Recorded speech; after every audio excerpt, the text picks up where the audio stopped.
No ar, Atitude de Mulher. Um programa em defesa dos direitos das mulheres. Atitude de Mulher. Bom dia, boa tarde, boa noite, conforme a ocasião. Aqui quem vos fala é a professora Jaci Proença. Muito obrigada a Deus por essa rica oportunidade. Muito obrigada a você, ouvinte, que nos acompanha toda semana. A partir de agora, eu e você, numa fina sintonia, através do programa Atitude de Mulher. E estou aqui exatamente para entrevistar hoje uma mulher de atitude. Uma mulher de atitude. Vocês vão saber e vão concordar comigo do porquê que eu digo que é uma mulher de atitude. Eu estou falando da Bruna Maciel, sabe? É uma mulher que eu tive o maior prazer em conhecer. Mas eu estou criando esse suspense que eu vou apresentar lá adequadamente logo após esse breve intervalo. Eu estou dizendo breve, porque eu volto logo, logo.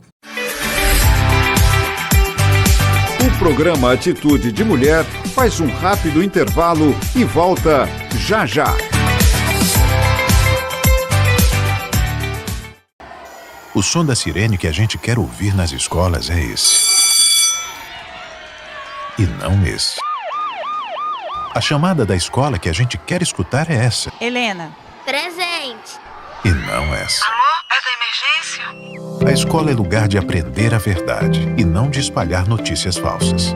De janeiro até agora, a Assembleia Legislativa de Mato Grosso criou 18 projetos de lei para promover uma escola mais saudável e segura, como o botão de pânico, que aciona diretamente a polícia em caso de urgência, e o projeto que institui a política de saúde mental nas escolas. A AL também propôs a iniciativa de prever a presença de assistentes sociais e psicólogos na rede de ensino. Escola deve ser um lugar de segurança e não de sentir medo. Conheça mais projetos. Acesse al.mt.gov.br. Assembleia Legislativa, perto de você, para a mudança acontecer. Estamos apresentando Atitude de Mulher.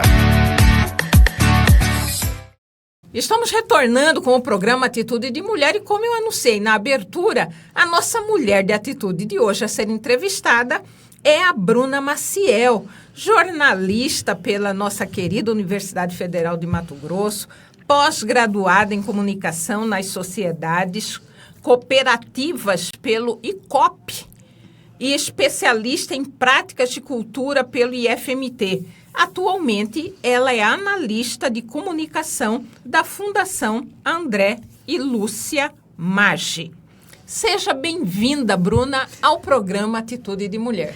Muito obrigada, professora. Estou muito honrada de estar aqui com você hoje para a gente tecer esse momento aqui de muita troca.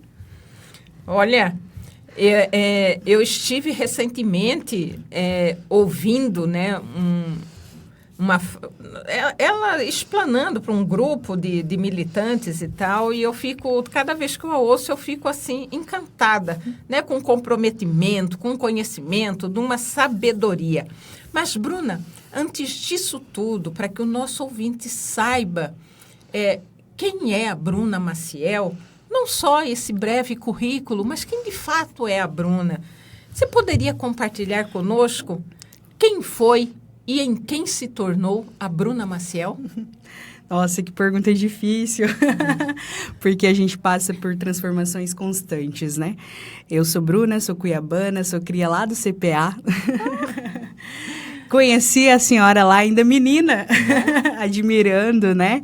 Indo em algumas das suas, vamos dizer assim, reuniões. Fui muito com a minha mãe é professora da educação básica. Minha mãe chama Amélia Lúcia. Amélia. Foi professora lá do Panaroto, do Vitorina, toda a região ali do CPA. Então, a gente foi em muitas reuniões que a senhora percorria essas escolas. Então, desde ali já pensando em comunidade, pensando no próximo, né? Mas fui me tornar mulher e me identificar mulher preta recentemente, na pandemia, onde que a gente se recolheu naquele momento ali, e eu fui ler mais, me inquietar mais e descobri um universo que eu não me enxergava. Eu estava ali nos estudos do IBGE como uma mulher parda, ainda não me identificava como uma mulher preta. E foi nesse período da pandemia que eu me descobri. E é muito interessante esse processo de descoberta, né, Bruna? É apaixonante. Você se olhar e se ver. Sim. É incrível. Eu acredito que é um processo de descoberta muito bonito. Se conectar com ancestralidade, com as pessoas que vieram antes da gente e fizeram tanto para nós hoje estarmos aqui nos conectando. É de uma potência, de uma poesia muito bonita. E esse conectar com a ancestralidade significa o quê? Que a sua família, por ser cuiabana, também ela é numerosa, não é? Sim, grande demais. Lá de Rosário. Vem vindo. Vai lá de Rosário a Campo Grande também, da Baixada aqui, cuiabana. Tem um povo mesclado aí, mas o núcleo familiar é pequeno. São eu e mais 2 irmãos, minha mãe e meu pai. Mas minha avó morou com a gente ali. E minha avó, uma mulher preta, doméstica. Eu me emociono em falar dela. Como essa voz, falou de avós, é sabedoria, né? E ela ali criou os filhos do jeito que podia, mãe solo. Que admiração, que saudade também. Que saudade. Exatamente. E falando de avós, né, se comemorou recentemente, né, o Dia dos Avós, né? Sim. Mas é isso, gente. A Bruna é essa pessoa envolvente, né? E assim, ela se joga. Naquilo que ela acredita, ela se joga mesmo.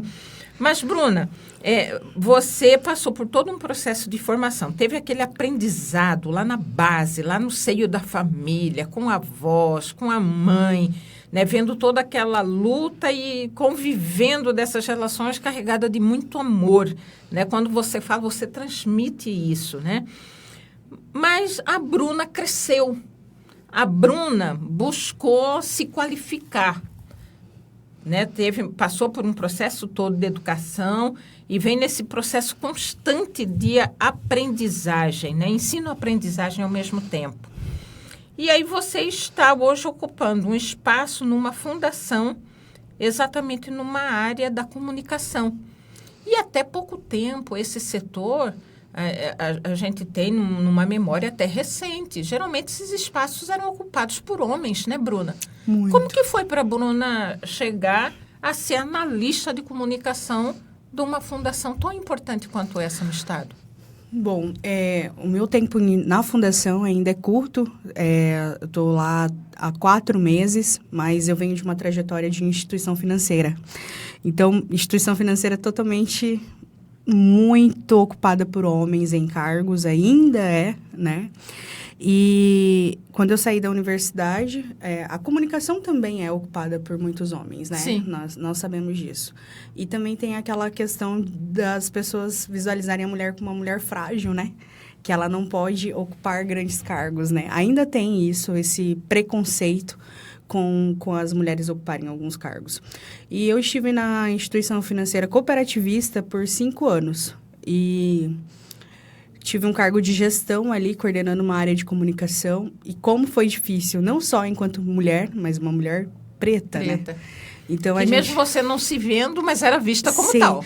A única gestora negra dentro da instituição financeira. Isso eu fui olhar depois de 3 anos ali, que nossa, eu sou a única... Não tinha tido essa percepção, né? E tão jovem também, né? Eu tenho 29 anos, Sim. Então, assim, tem todo esse preconceito pela sua idade, como que uma menina consegue chegar a essa posição, mas aí os nossos valores já não estavam se comungando, né? Tenho muita gratidão por toda a experiência que foi me dada ali. Foi importante. Foi importante para minha trajetória profissional, de vida também, mas não estava mais cabendo ali, né? Eu não estava mais naquele espaço. E aí veio a fundação, que aí vem junto com o meu trabalho, que foi o meu trabalho de conclusão de curso lá do IFMT. E aí veio a fundação e veio nesse processo de estar nas comunidades, falando com os movimentos, falando com os coletivos, falando com as organizações sociais. Porque quando a gente pensa no terceiro setor, a gente pensa no processo de cura. Porque quem está ali no movimento hoje, trabalhando com as comunidades, elas estão curando. pessoas. Isso a gente pode aí trazer questões de violência contra a mulher, a gente pode falar sobre racismo, a gente pode falar sobre a criança e o adolescente. Então, quando a gente fortalece esses movimentos, a gente está curando a comunidade de alguma forma. E quando eu tracei esse caminho para o lado cultural, visualizando as comunidades, a Fundação veio como um presente. Porque hoje eu estou atuando ali como comunicadora, conectando as informações, mas eu também estou nesse processo de cura. Os meus olhos brilham quando eu vejo uma organização se fortalecendo, porque ela se fortalecendo, ela fortalece o território onde ela está. Então, eu visualizo hoje que eu fui agraciada por toda essa espiritualidade, por Deus, por hoje estar ali aprendendo e me fortalecendo enquanto mulher, enquanto jornalista, enquanto pessoa. Enquanto cidadã, aprendendo, Sim, né? Sobre políticas públicas. Sim. Porque quando a gente está dentro de uma fundação, a gente também pensa em políticas públicas. Então, está sendo fantástico esse processo de descoberta. Bom, vocês estão percebendo. Ela só tem 29 aninhos, gente. E já é uma mulher, assim, com uma vasta experiência, uma atuação, um comprometimento que como se diz, uma mulher que eu falaria, você tiraria o chapéu? Tiro o chapéu, sim. Mas, olha, nós vamos agora para aquele rápido intervalo. Eu peço para você, não desligue o seu rádio, que eu estou voltando logo, logo. O programa Atitude de Mulher faz um rápido intervalo e volta já já. Minha mãe disse que quando eu nasci, eu precisei de ajuda de outras mamães. Eu era pequena e fraquinha e hoje eu sou forte. Leite materno é tipo um superpoder que as mães têm de salvar vidas. Salvou a minha vida. E a minha também? A minha também. Se você pode, doe o seu leite para o banco de leite humano. Qualquer quantidade é importante para salvar a vida de bebês prematuros e com baixo peso. Um pequeno gesto pode alimentar um grande sonho. Doe leite materno. Brasil, União e Reconstrução. Governo Federal. Doa vai. Estamos apresentando Atitude de Mulher. Estamos retornando com o programa Atitude de Mulher e entrevistando aqui a nossa queridíssima Bruna Maciel. Ela tem uma atuação muito grande na área da comunicação, mas também muito envolvida, comprometida com as questões sociais da nossa cidade. Mas, Bruna, nós estivemos, como eu disse recentemente, ali, né, um grupo de pessoas interessadas em saber do que se trata esse projeto Rota da Ancestralidade. A princípio era só um projeto de pesquisa, mas ele se tornou muito mais do que isso. Compartilhe com os nossos ouvintes aí o que é projeto de pesquisa Rota da Ancestralidade. Rota da Ancestralidade. Eu estava... quando eu vindo para cá dirigindo, eu fiquei pensando, né? Quando que aconteceu que eu me conectei com a Rota? Foi 25 de julho. E 25 de julho nós estávamos ali, lá no MISC, conversando sobre a Rota da Ancestralidade, que é um dia tão importante, né? Que é dia de Teresa de Benguela, né? Exatamente. É a nossa rainha do Quilombo, aqui tão perto da gente, aqui dia em Vila de Bela. Teresa de Benguela, Dia da Mulher, né? Negra, Negra, latino-americana e caribenha. É o dia do escritor e da escritora. É uma data, assim... De um potencial... muito grande, né? De uma simbologia muito forte para todos Sim. nós, né? E o dia que mudou, o dia que eu fui encontrada pela Rota. Não fui eu que encontrei, ela que me encontrou. Sim. Eu estive, enquanto pesquisadora e aluna da especialização, a gente foi acompanhar a lavagem da Igreja do Rosário, para ver todo aquele movimento, né? Porque nós sabemos da luta e hoje está no calendário da prefeitura como uma tradição. É muito importante. Das escadarias, isso, que acontece lá na Igreja do Nossa Senhora do Bonfim, acho que na Bahia, né? Em Salvador. Em Salvador, isso. Há muito tempo, né? E Sim. aqui a gente está na 7ª ou 8ª edição da lavagem, né? Então, é um passo muito grande para a cultura afro, né? Então, eu estive lá como pesquisadora para ver aquele movimento, para entender aquele movimento. E aí, questionando algumas coisas, assim, como a igreja está de portas fechadas, escuto e me encontro com Cristóvão Luiz, gestor do MISC, do Museu da Imagem e Som aqui de Cuiabá, falando que ali foi um grande quilombo e que tinha uma alavanca de ouro que foi construída. Isso a gente tem na história, né? Mas a gente não reconhece os verdadeiros personagens dessa história.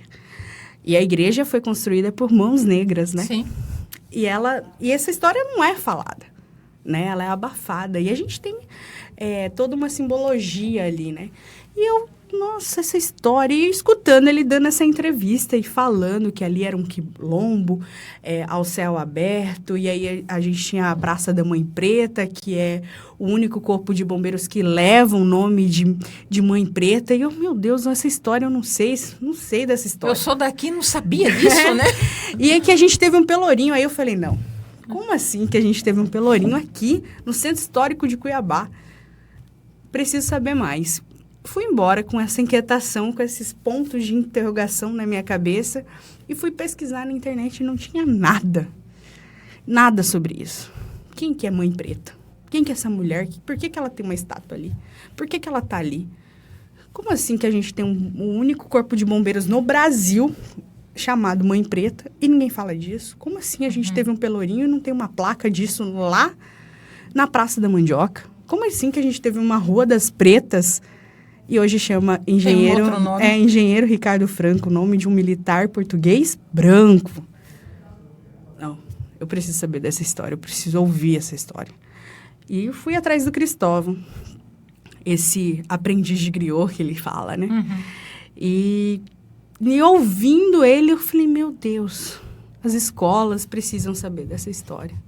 A população precisa saber dessa história. E aí, no começo, era para fazer uma pesquisa, apenas, para finalizar o curso. Mas foi uma inquietação tão grande que eu falei, não, eu quero ir para o audiovisual, porque eu posso levar isso para as escolas. Ela vai sair das barreiras das universidades, do instituto, e eu vou poder conectar mais pessoas com essa história que tanto me comoveu. Ela não vai ficar só guardada aqui, num capítulo, numa nuvem. Sim. Ela vai estar fora.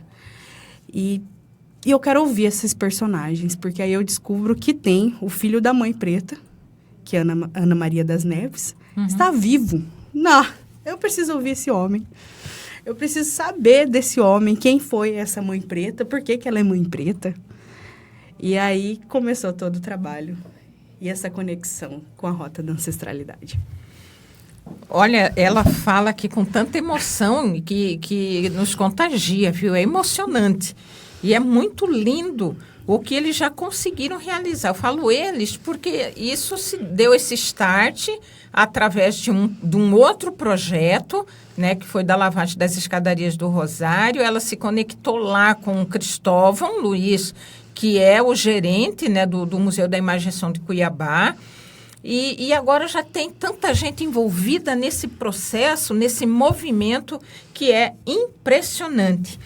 Mas, Bruna, esse trabalho, ele é extremamente importante porque você até frisou, ao longo desse tempo todo da nossa cidade, 304 anos, a história, a participação, a construção dessa cidade se deu por mãos diversas. E, no entanto, ao longo desse período todo, se ocultou a participação, por exemplo, do povo negro e do povo indígena na construção desta cidade. Esse trabalho dá essa visibilidade, na verdade, tira da invisibilidade esse nosso povo, que na verdade é a maioria aqui em Cuiabá. Uma das minhas principais perguntas foi por que a gente não tem isso demarcado? Por que isso não está nos livros de história? Por que as nossas crianças não sabem disso? Eu fui aluna a vida toda de escola pública e muito se falta falar da nossa cidade. E muito se falta a gente trazer esses personagens para a nossa educação municipal. Falta muito. Porque aí a gente continua falando dos portugueses, Sim. a gente continua falando dessa estrutura branca toda e europeia que é construída, mas a gente não fala da nossa gente, da Dona Maria, a gente não fala do Seu Benedito, a gente não fala dos nossos pontos turísticos e tão importantes para a nossa cultura. Em falar de pontos, esse seu trabalho está desenvolvendo aí em torno de 7 ou 8 pontos. Quando a gente começa o estudo, são 7 pontos, né? Começa ali na Alavanca de Ouro, né? Que é toda a história ali do ouro encontrado, né? E por que encontrado? Quem que encontrou? Foi o povo preto. E que morreu ali, né? Foram assassinados. Eu digo assassinados porque quando eles começam o processo de escavação na Alavanca de Ouro, eles são engolidos pela terra. E são só mais corpos negros. Mortos, né? Assassinados. E aí a gente tem a construção da Igreja do Rosário com as de São Benedito, que foram construídas por mãos pretas, né? E aí a gente tem a Praça da Mãe Preta, que era Ana Maria das Neves, né? Que ela foi uma mãe de leite. Isso era muito comum no século XVIII e toda essa trajetória, né? Que era a mulher preta que dava de mamar os filhos dos senhores, né? E ali onde está essa praça, que para você ouvinte se localizar, fica na Avenida do CPA, é quase Mato Grosso ali, né? Com a escola hoje com a FAMATO e tem o Corpo de Bombeiro. Ela tá ali, de costa. Por que ela tá de costa? Porque ela se sentava ali e várias crianças de filhos de senhores faziam fila para ela dar de mamar. E ela era uma mulher que era empregada doméstica, né? Cuidava da casa de alguns senhores e ela dava de mamar apenas os filhos dos senhores. Mas aí, por um período ali, muitas casas as senhoras não tinham e ela dava de mamar. Então, aí ela se sentava nessa praça para alimentar essas crianças, além dos filhos dela. E aí, a gente tem ali a praça e logo a gente vai para a Praça da Mandioca. Praça da Mandioca que já teve vários nomes, né? Era um pelourinho. O que é um pelourinho, para você ouvinte também? Era onde os senhores castigavam as pessoas escravizadas, né? Então, é um ponto de dor também. Descendo a rua da Praça da Mandioca, a gente tem a Rua das Pretas, onde as mulheres passavam ali para buscar alimentos, levavam para lavar roupa, então era um círculo e ali se chamava Rua das Pretas. E a gente está falando do centro, aonde tinha muitas casas de governadores, dos senhores ali ao redor, né? Isso lá do século XVIII, né? Aí a gente tem o Beco do Candeeiro. O que era o Beco do Candeeiro? Era um beco onde começa as primeiras iluminações. Sim. Né, candeeiro. Com óleo de baleia, né? Olha só, eu nem sabia dessa informação. Óleo de baleia. Não tinha mais energia elétrica ele tem. Então, era óleo de baleia que servia para tudo. Óleo de baleia e era para as construções também, né? Sim. Para fazer a liga. E ali é o primeiro, né? Onde eles colocam essas iluminações. E esse Beco do Candeeiro é muito forte hoje, porque nós temos pessoas em situação de rua ali, que são atendidas pela psicanálise na rua hoje, que é o trabalho da professora Adriana, né? Rangel, que é um trabalho potente, incrível. Inclusive, convidei a professora Adriana para entrevistá-la também. Nossa, muito potente vocês saberem mais desse projeto, que é atuado ali, eu acredito que não tem apoio de instituições. Não tem, é ali. E também tem a chacina que acontece ali com os 3 meninos, né? Que é muito forte, que hoje a gente tem a estátua ali do Jonas, né? Que demarca esse lugar. E aí a gente tem o MISC, que é a antiga casa dos alferes, né? De Joaquim Moura. Então, tem toda essa construção. São 7 pontos. Mas descobrimos, recentemente, que o Morro da Luz foi uma região dos Bororos. E aí, nada melhor do que um próprio indígena Bororo falar sobre isso. Que a gente ainda está nesse processo de pesquisa ali com eles. Ali foi uma aldeia. Olha que potente. Hoje, o Morro da Luz totalmente abandonado, né? E Visto como um local de risco, né? Exatamente. Insegurança. Eu vou falar para a senhora que eu nunca subi ali. Não, né? Não, por medo. Antes, na minha infância, passava muito por ali. Subia as escadarias por ali. Nossa, e ali é uma região que as pessoas colocam medo, né? Sim. Nas outras, por conta que tem muitas pessoas em situação de rua ali. Sim. E é um lugar potente e que não é demarcado, que ninguém sabe desse poder que é ali. Mas aí, se a gente for falar de pontos, a gente tem vários. Tem vários. Inclusive, Bruna, eu não sei se Cristóvão já chegou de te presentear, mas eu faço questão de te entregar um trabalho meu, que é Conhecendo Cuiabá, né? Pontos e fatos históricos, fazendo a inclusão, né, da ótica da população negra e indígena na construção da nossa cidade. São 16 pontos e fatos que eu retrato, numa linguagem bem acessível, em quadrinhos, uma professora com um grupo de alunos, cada um representando um grupo étnico, e eu vou te presentear. Nossa, por favor. Mas, professora Bruna, agora eu faço aquele breve intervalo, porque o nosso ouvinte está esperando aquela dica só para você. Mulher em Sintonia.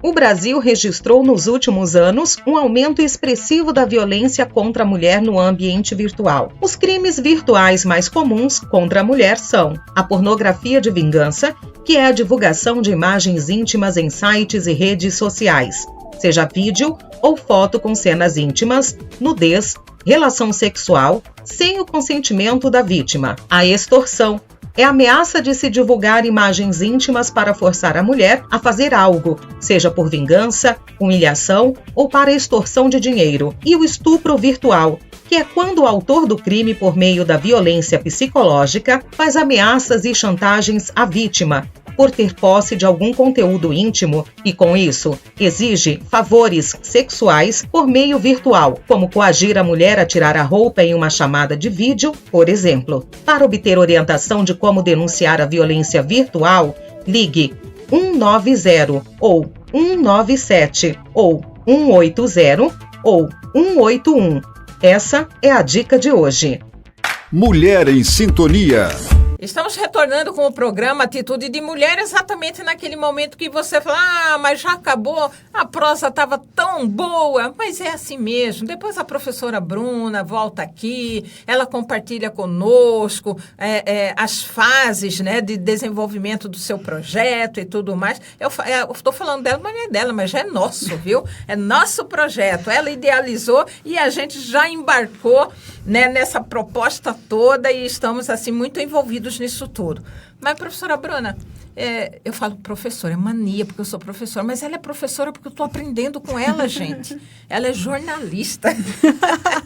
É jornalista.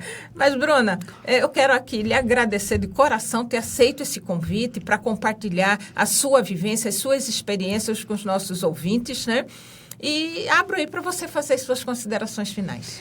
Professora, desde o dia 25 que eu a vi, eu já tinha uma admiração ali de longe, mas a sua fala foi tão potente, mexeu tanto comigo, de verdade. Eu estou aqui muito, muito, muito feliz de estar aqui, olhando para essa mulher incrível, uma mulher preta, cuiabana, que fortalece tanto a nossa cultura, não só a nossa cultura, mas toda a nossa cidade num todo, e o movimento também.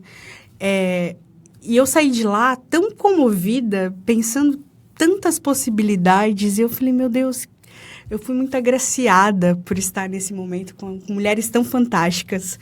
E eu estou aqui só agradecendo mesmo esse espaço, que a gente continue falando de políticas públicas, que a gente continue valorizando a nossa cidade, que é tão potente, tão rica, que tem pessoas tão acolhedoras, que esse projeto pequeno aqui, que foi um encontro com o Cris, um encontro com a Rota da Ancestralidade, transcenda todas as regiões, e que você aí que está ouvindo a gente tenha interesse em saber mais sobre a Rota da Ancestralidade, se conectar e também buscar aí na sua região, porque eu tenho certeza que também tem rotas e encontros com ancestralidade aí. Bom, nós estamos encerrando assim, de modo até poético, nessa nossa entrevista. E eu quero também lhe agradecer, ouvinte. Você que é fiel, tem nos acompanhado toda semana. Muito obrigada de coração e até a próxima semana. Termina aqui Atitude de Mulher. Um programa em defesa dos direitos das mulheres. Um abraço a você e até o nosso próximo encontro.